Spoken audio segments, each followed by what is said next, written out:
Hello, today I want to talk about the set booster exclusive commander cards printed in the Phyrexia All Will Be One set. These 8 cards could only be found in set boosters and collector boosters. First up is Chiss-Goria Forge Tyrant. This is a 5/4 for 9 mana, 6 red, red, red. It is a legendary creature, dragon, affinity for artifacts. The spell costs 1 less to cast for each artifact you control, with flying haste. Whenever Chiss-Goria attacks, exile the top 5 cards of your library. You may cast an artifact spell from among them this turn.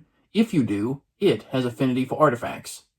As someone who played during the original Mirrodin block, I love the callback to the Scale of Chiss-Goria and the Tooth of Chiss-Goria. This also costs 9 mana and has affinity for artifacts, much like Furnace Dragon during the original Mirrodin block. Though, when you look at things like Furnace Hellkite, you can see just how power creep has impacted recent Magic design when it comes to affinity. Chiss-Goria is the commander of 4,225 decks on EDHREC, but it's much more popular in the 99, where it's played in 12,800 decks.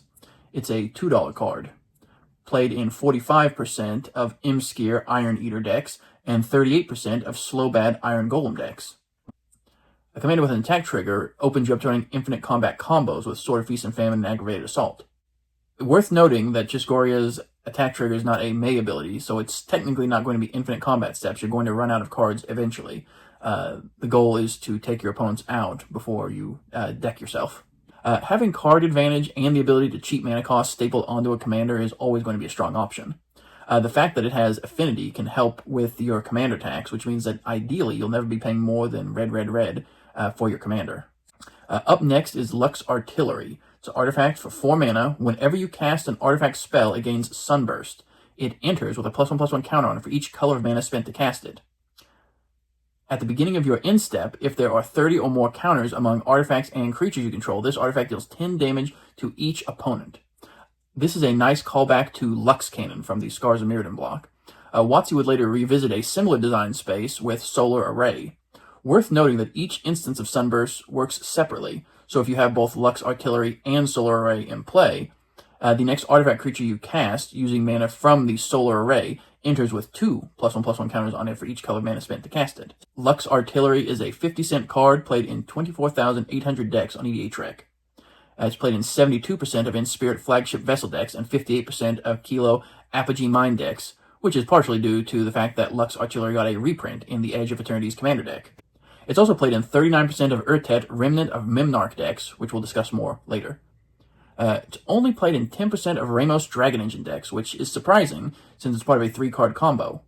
When Ramos has 5 counters on him, you can remove them to add 2 mana of each color to your mana pool. Then you can use 2 of that mana on Temur Sabertooth's ability to bounce Ramos back to your hand, and then use 6 of the unspent mana to cast him from your hand. If you use one of each colored mana with Lux Artillery in play, Ramos will enter with 5 counters on him, only now you're up 2 mana. This loop gives you infinite cast triggers, infinite mana in every non-green color, infinite enters or leaves the battlefield triggers. Worth noting that Crystalline Crawler can be added as redundancy for Ramos in this combo. Drafna, founder of Latnam, and Meticulous Excavation both work as redundancies for Temur Sabertooth. 5-color decks that care about artifact creatures is a narrow set of decks, but for ones that want it, Lux Artillery provides a way to close out games. Mirage Mockery is next. This is a sorcery for 3 mana, 2 and a blue. Choose one, create a token that's a copy of target artifact creature you control, or create a token that's a copy of target non-artifact creature you control, and then you can entwine for 2 and a blue. Choose both if you pay the entwine cost. Entwine is another nice callback to the original Mirrodin block. Mirage Mockery is a card I got for my cube, which is always looking for overlap between the blue-black Artifact Matters theme and the blue-red Spellslinger theme. Mirage Mockery is a 50-cent card that's played in 11,300 decks on EDHREC.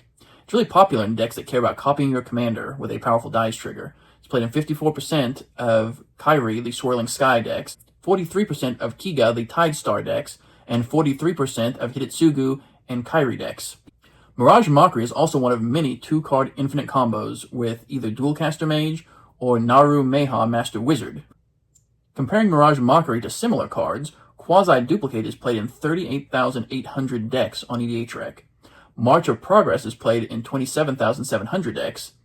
It's limited to artifact creatures, but it has a much higher ceiling with the overload cost. Cackling Counterpart is an instant and is played in 41,200 decks. Even Faded Infatuation is played in 11,800 decks on EDHREC.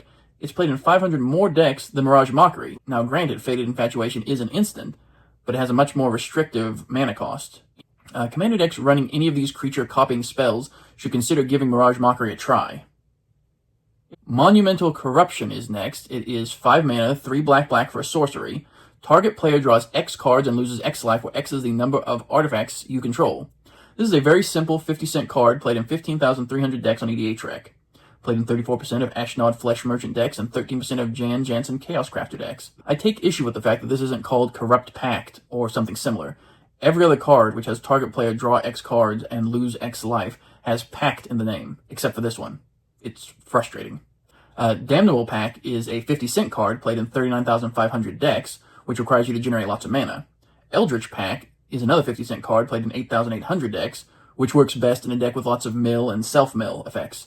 Pact of the Serpent is a 50-cent card played in 59,700 decks, which requires commitment to a specific creature type. Monumental Corruption asks that you build around artifacts. Typically, you'll target yourself to refill your hand, but like how Sign in Blood is better than Night's Whisper, the added utility of having this function as removal for an opponent gives these type of cards greater flexibility. Part of the issue is that Mono Black is the third most popular mono color for artifact decks, behind blue and red. Rakdos is the most popular two-colored black pairing with an artifact theme, but it's in 4th place behind Izzet, Azorius, and Boros. Only once you get to 3 colors does black come out on top, with Esper decks having far and away the most artifact themes of any 3-color pairing, as one would expect. There are 23,700 3-color artifact decks with black on EDHREC. There are 11,800 2-color artifact decks with black, and 5,800 mono-black decks with the artifact theme. Monumental Corruption is played in 37% of all black artifact decks on EDHREC with 3 or fewer colors. It should probably be higher, especially considering the ubiquity of non-creature artifact tokens like treasure, clues, and food. Skyhunter Strike Force is next. It's a 2/2 for 3 mana, 2 and a white, creature Cat Knight with flying and melee. Whenever this creature attacks, it gets +1/+1 till end of turn for each opponent you attack this combat. And Lieutenant, as long as you control your commander, other creatures you control have melee. This is a $2 card played in 42,400 decks on EDHREC. It's seen a reprint on the list, one of just 13 cards so far printed with the Lieutenant mechanic. It's another copy of Adriana, Captain of the Guard. Worth noting that each instance of melee stacks. Adriana is played in the 99 of 28,700 decks. It's only the commander of 347 decks. Makes me feel like a bit of a hipster. I used to have a Go Wide Adriana Captain of the Guard token deck before switching it to a Winota Joiner Forces deck. Skyhunter Strike Force is, unsurprisingly, played in half of Adriana decks. Being a Cat Knight, it mainly sees play in Cat or Knight tribal decks, like half of Ajani Nakatl Pariah decks, 47% of Arabo the First Fang decks, 34% of Rin and Seri Inseparable decks, and 36% of Sidar Jabari of Zalfir decks. The Skyhunter Strike Force spiked to $6 when the March of Machines Commander decks were released, and everyone wanted to upgrade the Knight deck. It's also played in 44% of Tifa Martial Artist decks, which makes sense. Melee is an attack trigger ability, so it gets better off of extra combat steps. Skyhunter Strike Force is also played in 25% of Ishin 2 Heavens as 1 decks. I spoke before about Sardian Avenger in my review of the Brothers War set booster exclusive commander cards. Most of the recommendations I made there involving white apply here as well. Unlike Adriana, Skyhunter Strike Force is non-legendary, which makes it easier to copy. For this reason, it's played in 22% of Nico Light of Hope decks. Turning all of your shard tokens into copies of Skyhunter Strike Force can make for some explosive turns. It's also great with Mirrorweave, Sakashima's Will, and Nanogene Conversion, which all do similar things and could be played in a Nico Light of Hope deck. You could also add Echoing Equation in a Go-Wide Bant deck. If you compare Skyhunter Strike Force to Beastmaster Ascension, that is a $5 card that's played in 169,000 decks. Nice.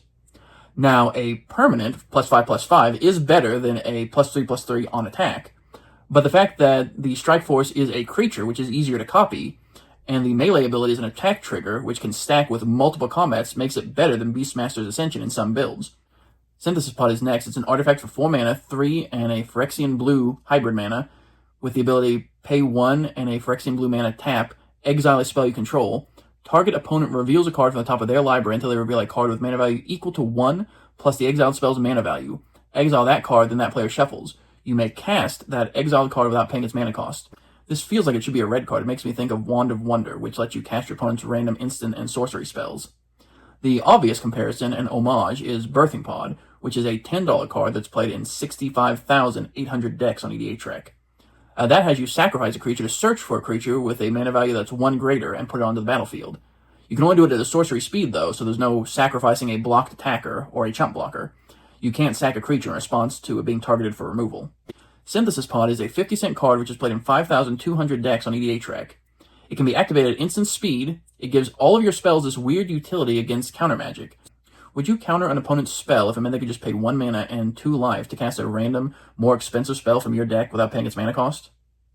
Whereas Birthing Pod is sorcery speed and tutors for greater mana value creatures from your own deck, Synthesis Pod is at instant speed, it's random, and takes a greater mana value spell from your opponent's decks. So it's just a very nice opposite in pretty much every respect. It's mainly played in decks which care about casting your opponent's spells. It's played in 16% of Tasha the Witch Queen decks and 7% of Don Andreas the Renegade decks.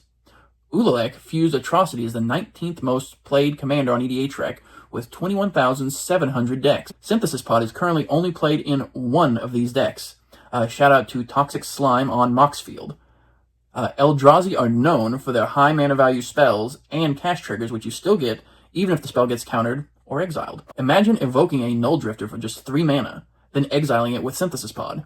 You paid 4 mana plus 2 life to draw 2 cards, and to cast a random 8 mana spell from an opponent's deck without paying its mana cost. Honestly, the biggest issue is being familiar enough with your opponent's decks to know that they have cards with a high enough mana value for you to cast. You can cast and exile a Sowing Mycospawn for 5 mana and 2 life to search your deck for any land, put it into play, and cast a random 5 mana value spell from an opponent's deck without paying the cost. There are also several cards which can be cast from exile, like Eternal Scourge, Mist Hollow Griffin, and Squee the Immortal. You can cast and exile one of those each turn while farming spells from your opponent's decks. It's great with decks that are already cheating mana costs, like with the new Warp mechanic. If you're running a Blink deck with Warp creatures, consider adding Synthesis Pod. It seems decent in an Animar Soul of Elements deck. You're already casting big creatures at a discount. You can use Synthesis Pod to turn them into your opponent's big flashy spells. Commander as a format is speeding up. People are running fewer and fewer big mana spells in their decks, but that just means the higher mana value spells which remain must really be impactful in order to make the cut. Casting your opponent's 5, 6, or 7 mana spells is going to be some of the strongest payoffs in their decks. Of course, the card is random and there's no telling if it will synergize with your decks. Synthesis Pod reminds me of Root Path Purifier in a way, which I talked about in a previous video. Synthesis Pod is another card which can be built around in wacky ways, like including Eternal Scourge. But at the end of the day, it's still just one card out of the 99. I like it in decks where you want to be casting multiple spells in a turn. There are currently 16 commanders with blue that care about casting your second spell in a turn.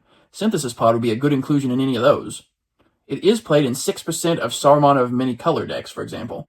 Now that I think about it, it might actually have a spot in my Kite-Car Zephyr Awakener deck, since that cares about casting spells, which are mostly cantrips. My deck has a polymorph theme, so there's hardly any creatures in the deck.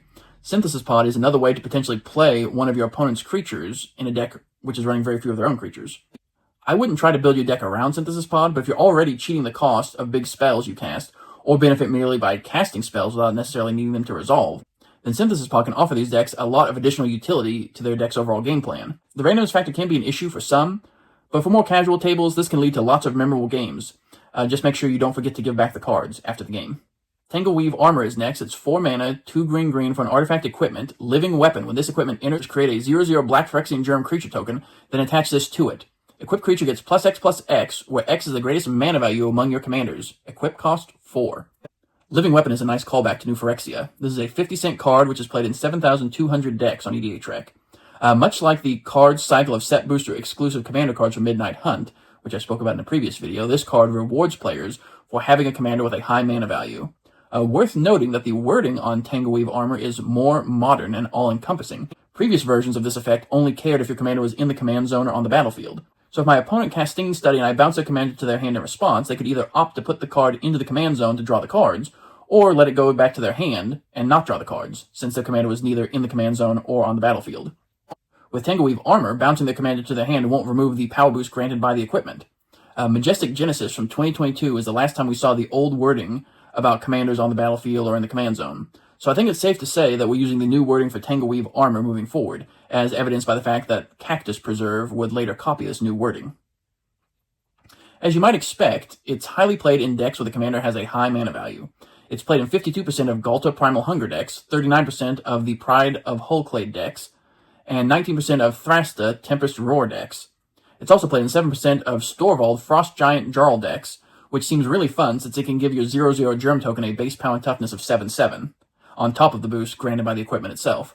Of course, the Tangleweave armor doesn't offer any evasion like Trample, just a big static buff. There's really not much to say. If your commander has a high mana value, consider running this in your big green stompy decks. The last card to discuss today is a 5-color commander for Myr Tribal.